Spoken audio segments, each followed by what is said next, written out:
नमस्कार। आज हम लोग बात करेंगे एनिमल किंगडम पर आधारित कुछ क्वेश्चंस के बारे में।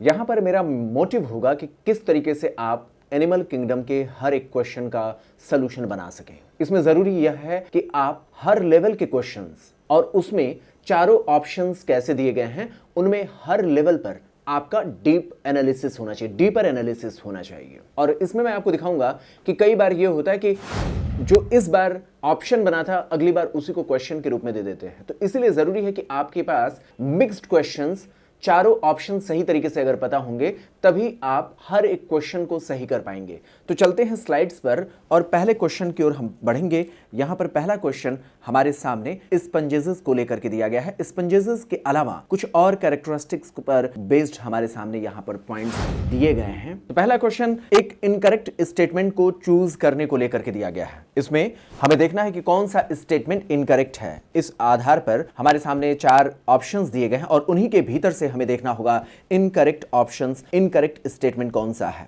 स्पंजेस आर मोस्टली एसिमेट्रिकल, ये बात बिल्कुल ठीक है। दूसरा ऑप्शन है bilateral symmetry is shown both by crabs and spiders. तीसरा ऑप्शन हमारे सामने है when any plane passing through the central axis of the body divides the organism into 2 identical halves, it is called radial symmetry.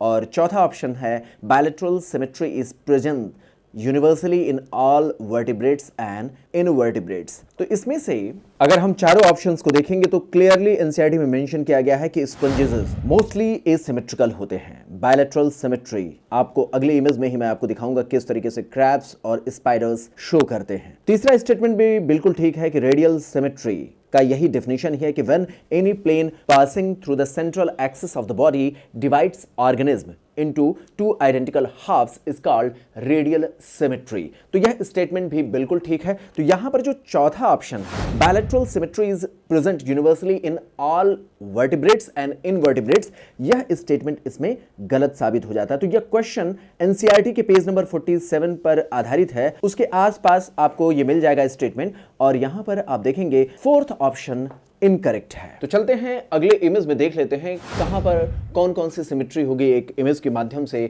इसे देखने की कोशिश करेंगे। अगले इमेज में समरी ऑफ सिमेट्री को समझने की कोशिश करेंगे। तो एसिमेट्री, रेडियल सिमेट्री और बायलैटरल सिमेट्री हमें कहां पर देखने को मिलेगी उसको एक बार देख लेते हैं। यहां पर एसिमेट्रिकल सीधे तौर पर स्पंजेस का एग्जांपल दिया गया है। रेडियल सिमेट्री जिसमें circular arrangement around central axis जैसे कि जेलीफिश, सी एनीमोन, स्टार फिशेस इसका एग्जाम्पल है। मेरा आपसे रिक्वेस्ट है कि आप जेलीफिश किस लेवल पर कहां पर किसका एग्जाम्पल है उसको आपको चेक करने की जरूरत है। आप इस तरीके से जब याद करेंगे तभी आपसे एक क्वेश्चन सही होना शुरू होंगे। इसी तरीके से सी एनीमोन कहां पर किस फाइलम में कहां का मेंबर है उसको आपको देखने की जरूरत होगी। स्टार फिश किसका एग्जाम्पल है, उसके क्या क्या खास बातें हैं उसको यहीं पर आपको सोचने की जरूरत होगी।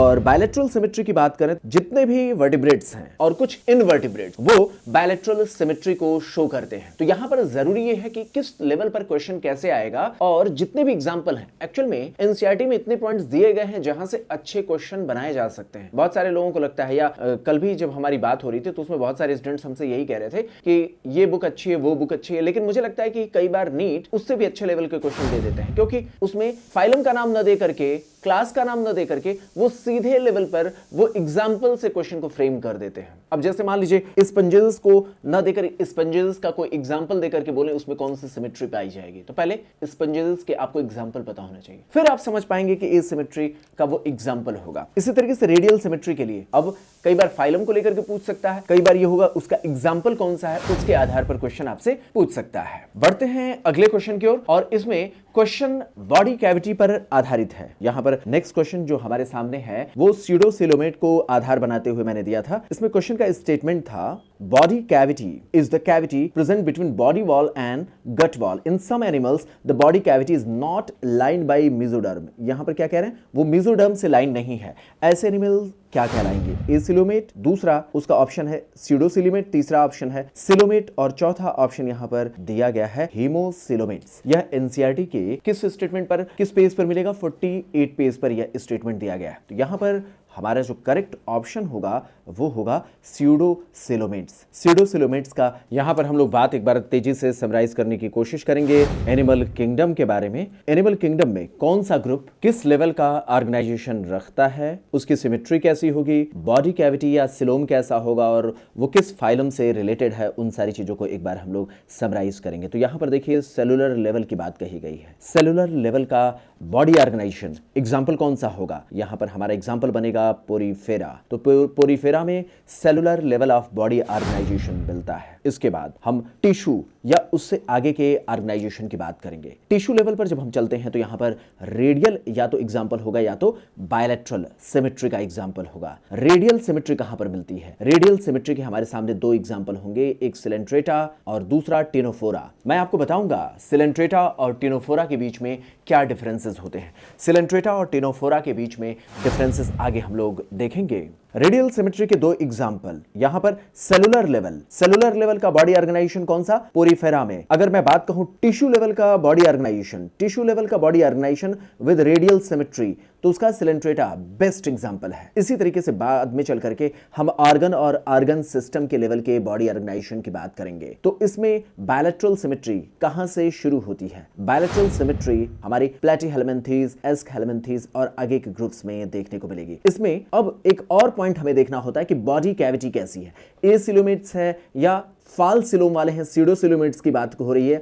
या ट्रू सिलोमेट्स की बात हो रही है। तो यहां पर विदाउट बॉडी कैविटी यानी एसिलोमेट्स का एग्जांपल कौन सा होगा? प्लैटीहेल्मिन्थेस। फाल्स सिलोम किस में होंगे? एस्कहेल्मिन्थेस। ट्रू सिलोम पहली बार कहां पर मिला? एनेलिडा में। ये सारे के सारे पॉइंट्स आपके लिए एग्जांपल के साथ याद रखने चाहिए। होगा क्या, आपसे प्लैटीहेल्मिन्थेस ना कह करके प्लैटीहेल्मिन्थेस का एग्जांपल दे करके आपसे पूछ लेंगे और उसमें आपको ऑप्शन देखना होगा कि वो एसिलोमेट्स है, स्यूडोसिलोमेट्स है या सिलोमेट्स का एग्जांपल है। इसी तरीके से आपको एस्कहेल्मिन्थेस सीधी स्टेटमेंट न दे करके उसका एक रिप्रेजेंटेटिव एग्जांपल आपको दे करके उसमें आपसे पूछ सकते हैं कि उसमें आप बताओ किस लेवल का सिलोमिक कैविटी पाई जाएगी, क्या वो फाल्स होगी, ट्रू होगी या बिल्कुल नहीं होगी। तो उस लेवल तक आपको डेप्थ वहां पर लेकर के जाना होगा। ट्रू सिलोम कहां पर पहली बार मिला?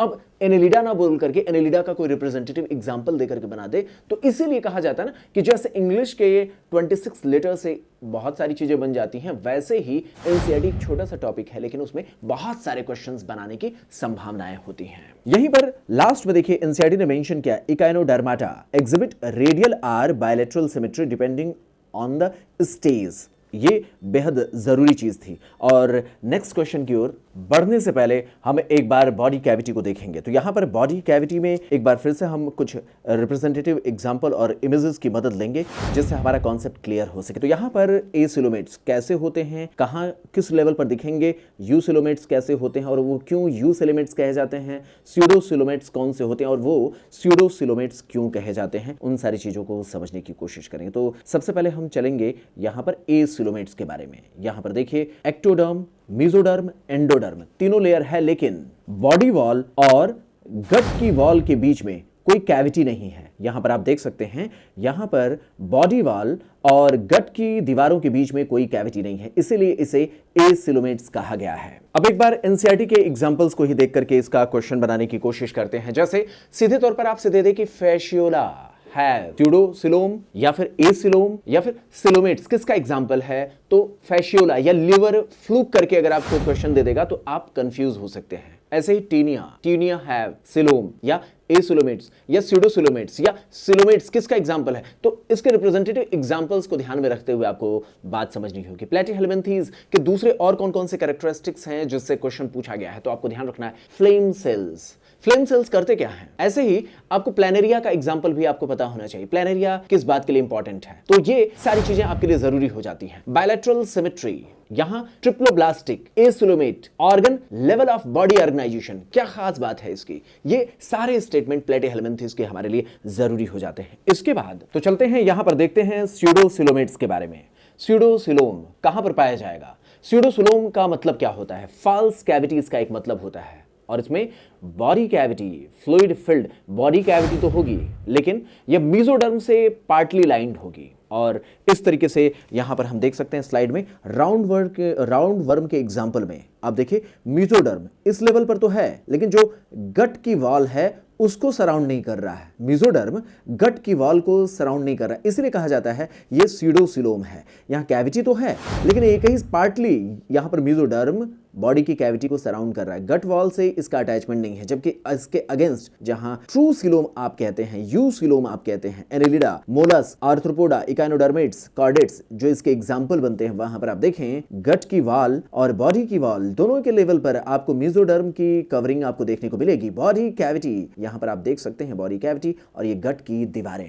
तो एग्जाम्पल भी हमें याद रखना है। नेक्स्ट क्वेश्चन जो हमारे सामने दिया गया है वो स्पंजेस की कैरेक्टरिस्टिक्स पर आधारित है। तो यहाँ पर हम स्पंजेस के कैरेक्टरिस्टिक्स पर आधारित अगले क्वेश्चन की ओर चलेंगे, जिसमें बोला गया है in which of the following pair of animals digestion is intracellular and water is taken through pores in the body. हमारे पास जो 4 ऑप्शंस दिए गए हैं, इसमें एक ऑप्शन है यू स्पॉन्जिया एंड स्पॉन्जिला, दूसरा ऑप्शन है हाइड्रा एंड फाइसेलिया, तीसरा ऑप्शन है हर्डमानिया एंड बेलेनोग्लॉसिस और चौथा ऑप्शन है प्ल्यूरोब्रैकिया एंड स्काइफा। यह एनसीईआरटी के पेज नंबर 49 पर आपको मिल जाएगा और इसमें हमारे सामने आएगा correct option you Spongia and Spongilla.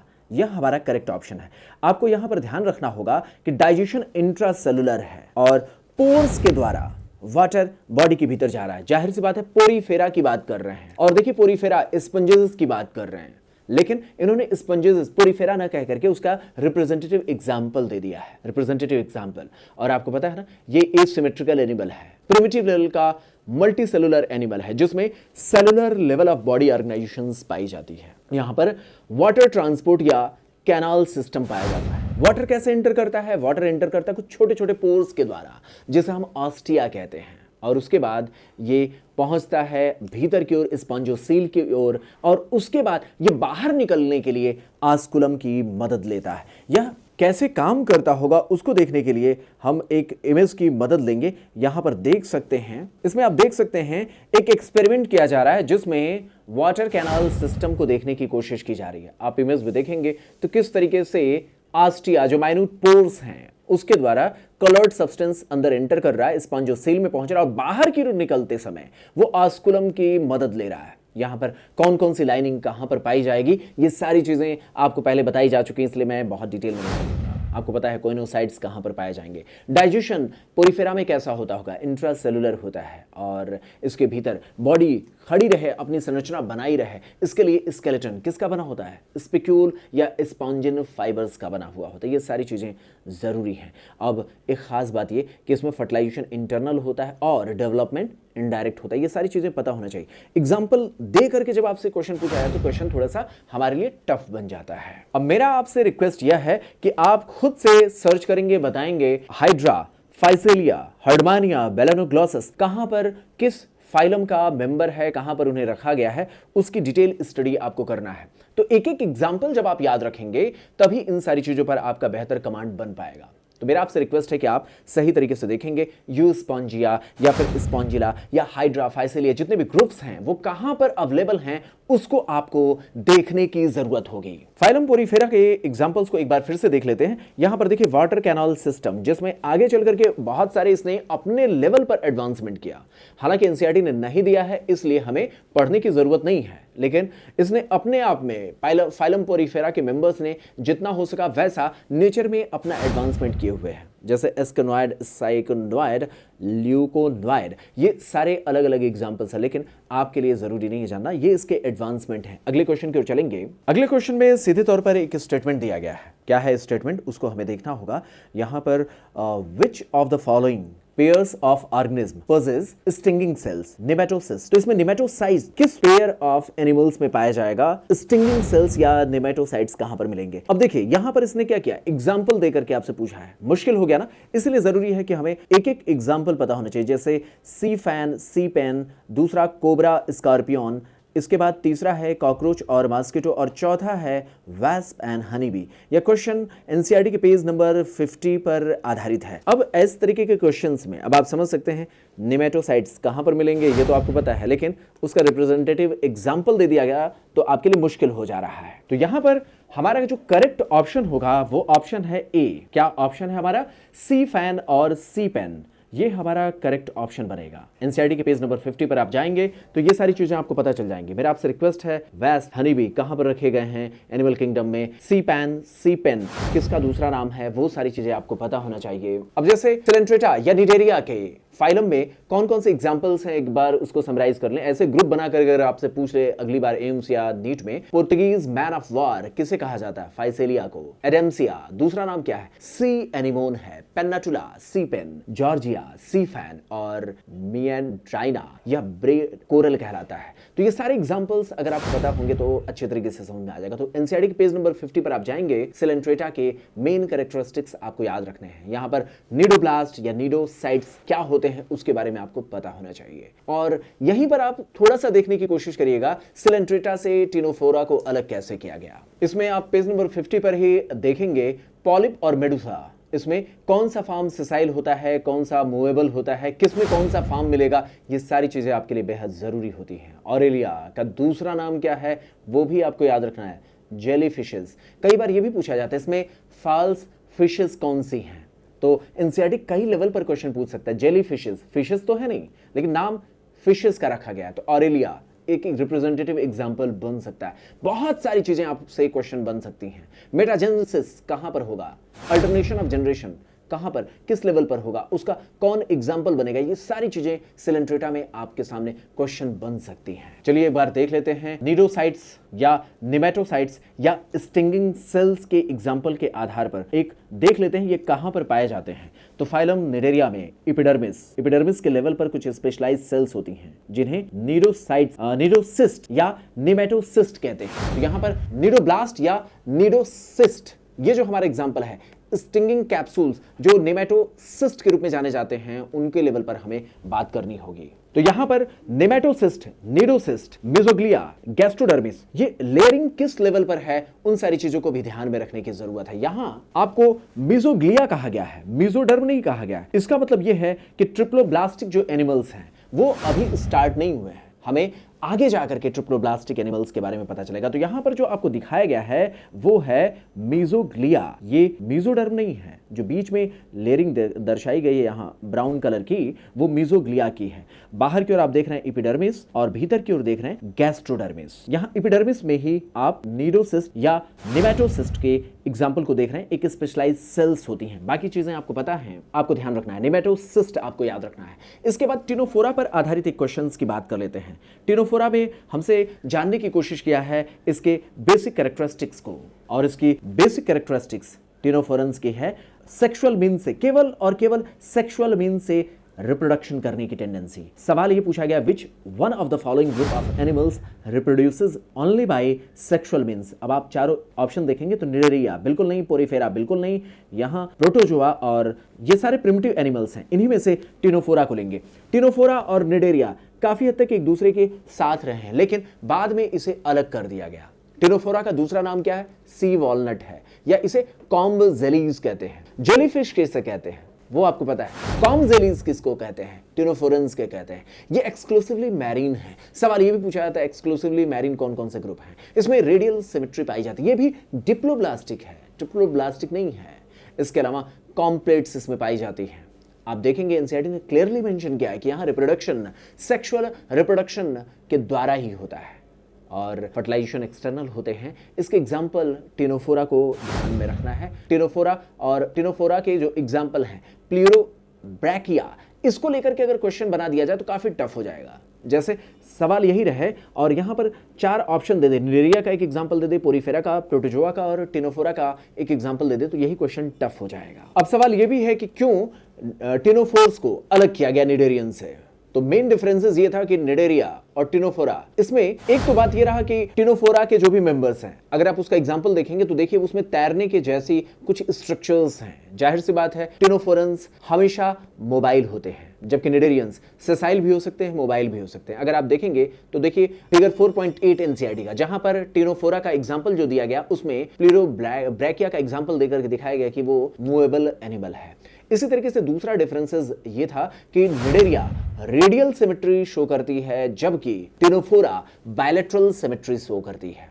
तो इसीलिए टिनोफोरा को बाद में चलकर के अलग कर दिया गया। रेडियल सिमेट्री, बायलैटरल सिमेट्री, इस वजह से इनके बीच में थोड़ा सा अंतर आया। बाकी जीने के जो तरीके हैं उनमें भी डिफरेंसेस होने के कारण टिनोफोरेंस को अलग कर दिया गया। इनको कॉमनली क्या कहते हैं टिनोफोरेंस को याद रखिएगा। यह भी याद रखना है कि टिनोफोरेंस वर्तमान समय में निडेरियंस हैं उनसे अलग किए गए। यह क्वेश्चन पेज नंबर एनसीईआरटी के 51 से बना हुआ था और इसमें सेक्सुअल मीन्स से केवल और केवल रिप्रोडक्शन करने की टेंडेंसी टिनोफोरेंस में देखी गई है। एक और इमेज के माध्यम से देखेंगे तो देखिए मूव कर रहा है, मूवेबल टेंडेंसी दर्शाने वाला ये एनिमल कॉम्ब जेलीज कहलाता है या इसे सी वॉलनट कहते हैं, सी वॉलनट कहते हैं। और ये निडेरिया का कोई मेंबर अब नहीं रहा। हालांकि तमाम सिमिलरिटीज होती हैं लेकिन तमाम डिफरेंसेस की वजह से इसको अलग कर दिया गया। नेक्स्ट क्वेश्चन स्पंजेस को लेकर के बनाया गया है। काफ़ी आसान सा क्वेश्चन है इसलिए इसमें घबराने की कोई आवश्यकता नहीं है। आप यहाँ पर देखेंगे find the incorrect match with respect to sponges, यह स्टेटमेंट यहाँ पर दिया गया है। Find the incorrect match with respect to sponges. पहला था ostia, water enters through it, ये पहला स्टेटमेंट है। दूसरा है ऑस्कुलम, ऑस्कुलम को लेकर के कि water goes out through it.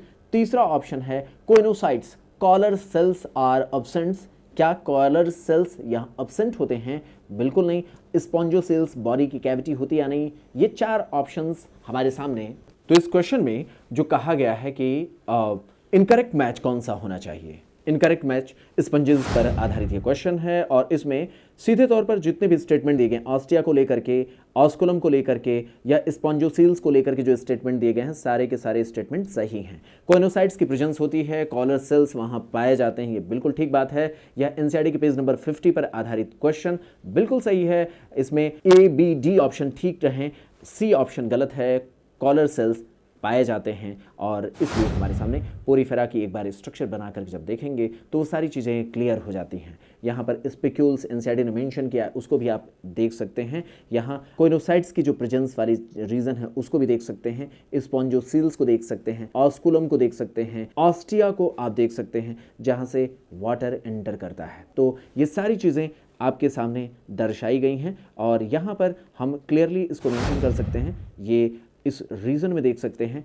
किस तरीके से वाटर भीतर की ओर एंटर कर रहा है। ये अंदर की ओर जाएगा, स्पंजोसेल्स में पहुंचेगा जहां पर देखिए कॉलर सेल्स, इसकी जो बॉडी कैविटी में कॉलर सेल्स पाई जाती हैं। डाइजेशन के लिए यहाँ अमीबोसाइट्स और इससे रिलेटेड कुछ सेल्स होते हैं। इसकी हार्ड स्ट्रक्चर को बनाने के लिए यहाँ पर स्पेक्यूल्स होते हैं। ये देखिए पोरोसाइट्स या ऑस्टिया जिसकी बात कर रहे हैं उसको यहाँ दर्शाया गया है। यहाँ पर मीजोहाइल, मीजोडर्म नहीं है, ये मीजोहाइल है जो बाहरी और भीतरी दीवारों के बीच में कनेक्शन, यहाँ पर इसको चिपकाने के लिए मीजोहाइल का नाम दिया गया है।